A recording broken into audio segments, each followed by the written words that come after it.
فرمایا ان اللہ و ملائکتہ، بے شک اللہ تعالیٰ اور اس کے فرشتے یصلون علی النبی، نبی پر رحمت بھیجتے ہیں، یعنی فرشتے تو رحمت کی دعا کرتے ہیں اور اللہ رحمت بھیجتا ہے۔ یا ایھا الذین آمنوا، اے لوگو جو ایمان لائے ہو، صلو علیہ، نبی پر خصوصی رحمت بھیجا کرو جس کو اردو میں درود کہا جاتا ہے، وسلموا، اور سلامتی بھیجا کرو، تسلیمہ، سلامتی بھیجنا، ان خوب سلامتی بھیجا کرو۔ تو یہ آیت جب اس آیت کی وجہ سے علماء نے یہ مسئلہ فقہاء نے بیان کیا ہے کہ زندگی بھر میں ایک مرتبہ درود بھیجنا ہر مسلمان پہ فرض ہے، کیونکہ اللہ نے حکم دیا ہے، اور الامر بشیء لا یقتضی التکرار، جب کسی بات کا آرڈر دیا جاتا ہے نا تو ایک دفعہ کرنے سے وہ آرڈر پورا ہو جاتا ہے۔ تو اللہ نے ہمیں درود کا حکم دیا، تو زندگی میں ایک دفعہ بھی اگر ہم درود پڑھ لیں گے تو یہ فرض ادا ہو جائے گا، جیسے کہ کلمہ توحید زندگی میں ایک دفعہ پڑھنا فرض ہے، باقی جتنا پڑھیں اتنا اچھا ہے۔ اور جب کسی مجلس میں نبی صلی اللہ علیہ وسلم کا ذکر کیا جائے تو ایک مرتبہ اس میں درود پڑھنا واجب ہے، فرض نہیں ہے۔ فرض اور واجب ایک اصطلاح ہے۔ فرض کا مطلب ہوتا ہے جس کی دلیل یقینی اور قطعی ہو، تو چونکہ قرآن نے درود پڑھنے کا حکم دیا تو وہ چونکہ یہ نہیں اللہ نے کہا کہ ہمیشہ پڑھتے رہا کرو، بلکہ پڑھو، تو ایک دفعہ پڑھنا اس قطعی یقینی دلیل کی وجہ سے فرض ہے۔ تو فرضیت ایک ایسی چیز ہوتی ہے جس کا انکار کرنے سے انسان کافر ہو جاتا ہے، کیونکہ اس کی دلیل بہت مضبوط ہوتی ہے۔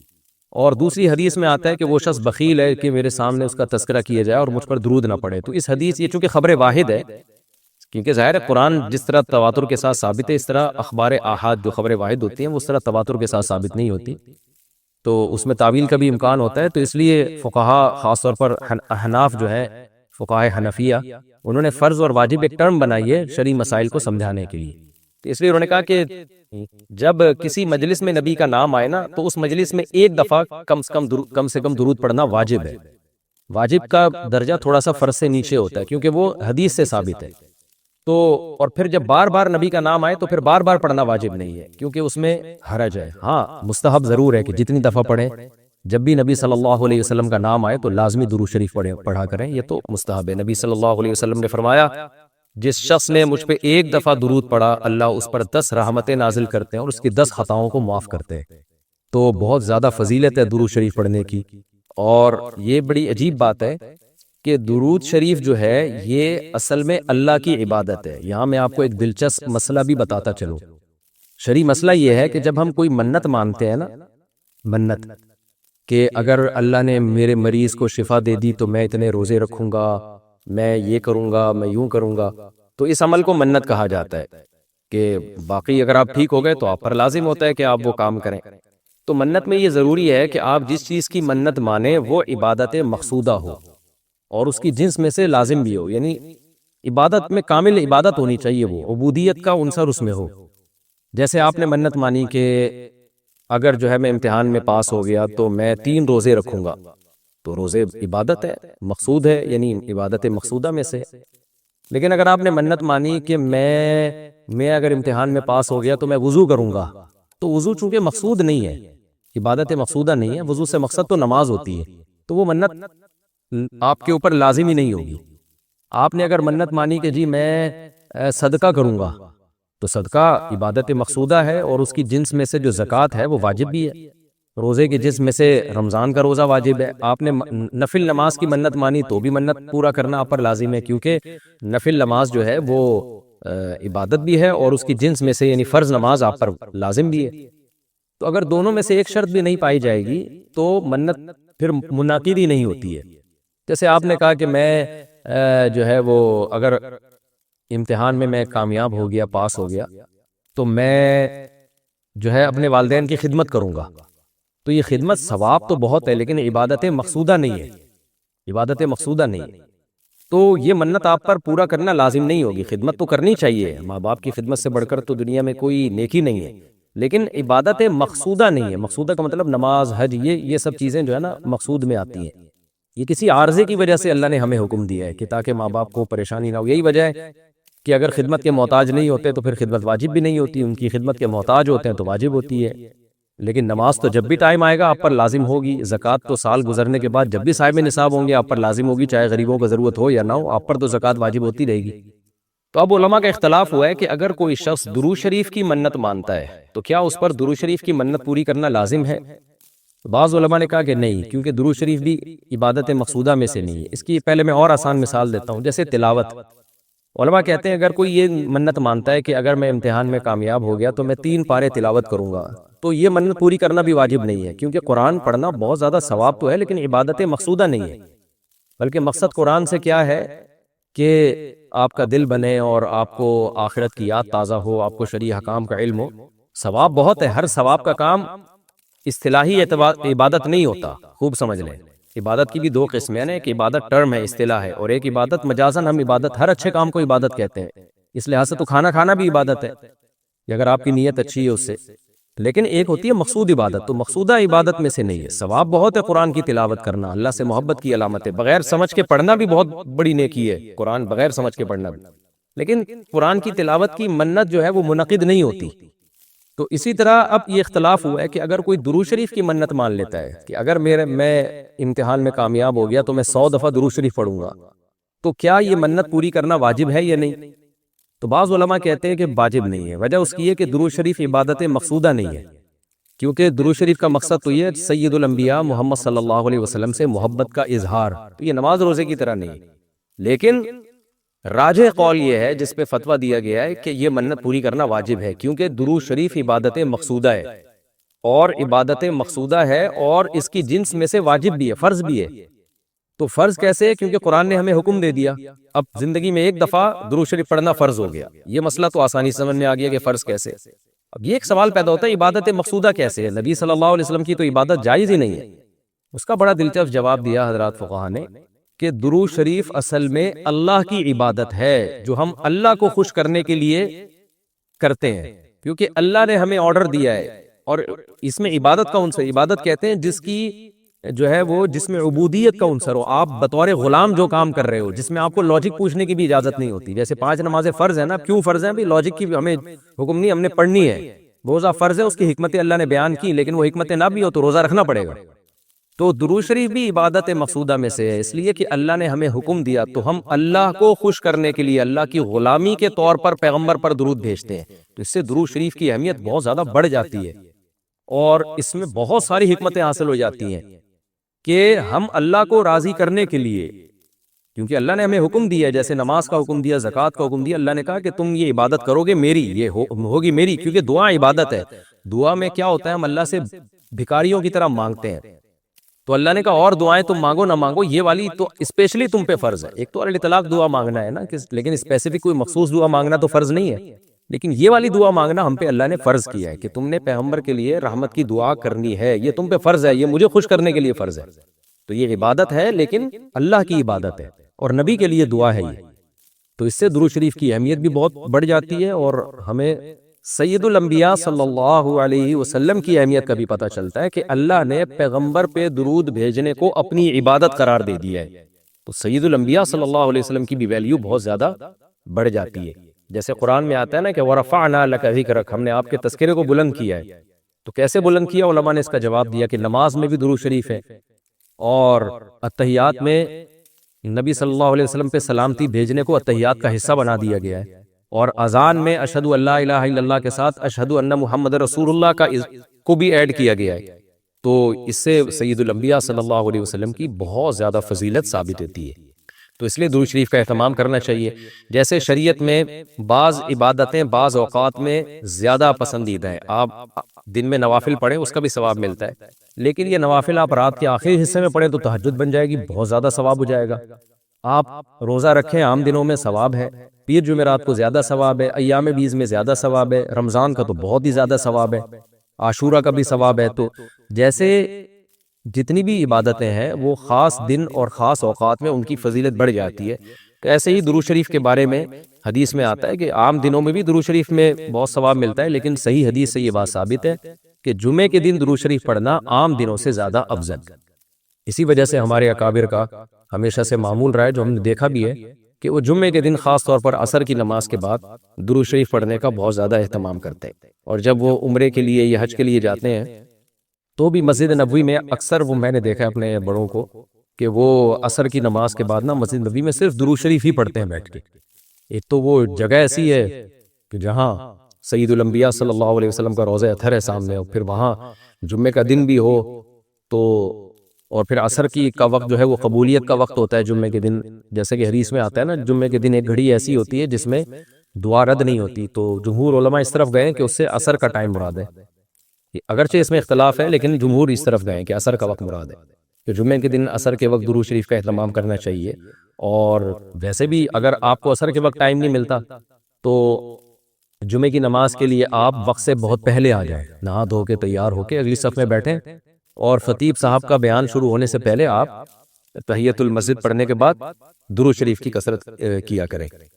تو اس کے بہت زیادہ فضیلت ہے اور ہمیں اللہ نے حکم دیا، اور علماء نے بیان کیا کہ درود شریف کو جو اللہ نے ہم پہ لازم کیا نا، اس میں ایک حکمت یہ بھی ہے کہ سید الانبیاء صلی اللہ علیہ وسلم کی بشریت ہمارے ذہن میں اور اچھی طرح بیٹھ گئی ہے، کیونکہ پچھلی امتیں جو تباہ و برباد ہوئی ہیں وہ اس لیے ہوئی ہے کہ انہوں نے پیغمبروں کو اتنا اونچا مقام دیا کہ اللہ کے برابر لے آئے، جیسے عیسائیوں نے حضرت عیسیٰ کو اللہ کا بیٹا بنا دیا معاذ اللہ، اور جہاں ہمارے یہاں بھی جو بدعتی لوگ ہیں انہوں نے سید الانبیاء کو حاضر ناظر مشکل کشا کیا بنا دیا، تو شرک کرنے لگے۔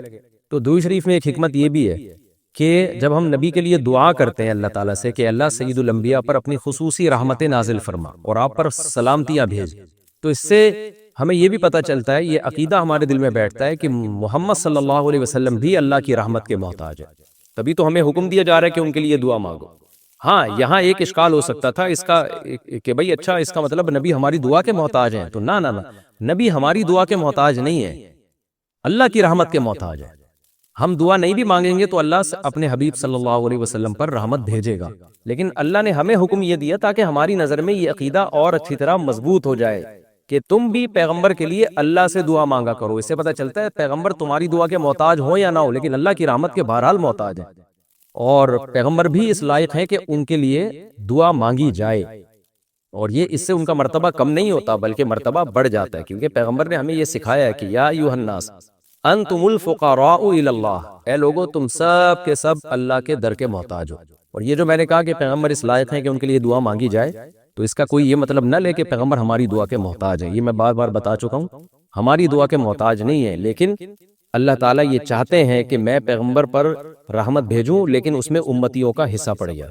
حضرت مولانا اشرف علی تھانوی رحمہ اللہ نے اس کی ایک مثال دی ہے کہ جیسے کسی بادشاہ کو اپنے شہزادے سے بہت زیادہ محبت ہے، وہ ویسے اس کو گفٹ دینا چاہتا ہے، اور آپ کو پتہ ہے کہ اس نے یہ گفٹ دینا ہے، لیکن آپ جا کے بادشاہ سے سفارش کر دیتے ہو کہ بھئی ان کو یہ گفٹ دے دو۔ اس میں آپ کا مقصد یہ ہوتا ہے کہ بادشاہ نے تو کرنا ہی ہے، تو بادشاہ کے دل میں ہمارا مقام بھی بڑھ جائے گا کہ دیکھو جو کام میں چاہتا ہوں تو یہ بھی مجھ سے وہی چاہتا ہے، اور اس سے نبی صلی اللہ علیہ وسلم سے بھی آپ کا تعلق بڑھ جائے گا، اور یعنی جو شہزادہ ہے نا اس سے بھی تعلق بڑھ جائے گا آپ کا۔ تو جب ہم اللہ سے دعا مانگتے ہیں نبی کے لیے تو ہمارا اللہ کا ریلیشن بھی بڑھتا ہے، اس سے اللہ خوش ہوتا ہے کہ دیکھو میرے حبیب کے لیے یہ بھی مجھ سے کہہ رہے ہیں رحمت بھیجنے کا، اور سید الانبیاء سے بھی ہمارا تعلق بڑھ جائے گا، قیامت کے دن یہ چیز سفارش میں معاون اور مددگار ہو سکتی ہے۔ اللہ نے فرمایا ان للمتقین عند ربہم جنات النعیم، جو لوگ اللہ سے ڈرنے والے ہیں، باغ کا واقعہ آیا نا پہلے کہ ان کا باغ ضائع ہو گیا تھا کیونکہ وہ اللہ سے ڈرتے نہیں تھے، تو اللہ فرماتے ہیں تم حقیقی باغات اگر چاہتے ہو تو جو اللہ سے ڈرنے والے لوگ ہیں ان کے لیے اپنے رب کے پاس نعیم نعمت کے باغات ہیں، عیش و عشرت کے باغات ہیں۔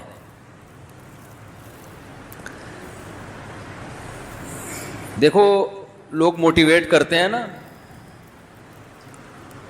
کہ مختلف چیزوں پہ آپ کو ابھارنے کے لیے موٹیویشن کی ضرورت ہوتی ہے کہ نہیں ہوتی؟ کیا خیال ہے؟ تو قرآن بھی کیا کرتا ہے؟ موٹیویٹ کرتا ہے کہ انسان کے بچے بن جاؤ، انسان کو بتاؤ موٹیویشن کی ضرورت کیوں ہے، جب اسے پتہ ہے یہ صحیح ہے یہ غلط ہے تو پھر یہ موٹیویشن کی ضرورت کیوں ہے؟ ہندوؤں میں بھی آپ کو موٹیویشنل اسپیکر ملیں گے، انگریزوں میں بھی ملیں گے، مسلمانوں میں بھی ملیں گے، لبرلز میں بھی ملیں گے، مذہبی لوگوں میں بھی ملیں گے، ہر آدمی اپنے اپنے طریقے سے لوگوں کو ابھار رہا ہے کہ یہ کرو۔ اس لیے ضرورت پڑتی ہے کہ علم کافی نہیں ہے، صحیح اور غلط کا علم کافی نہیں ہے،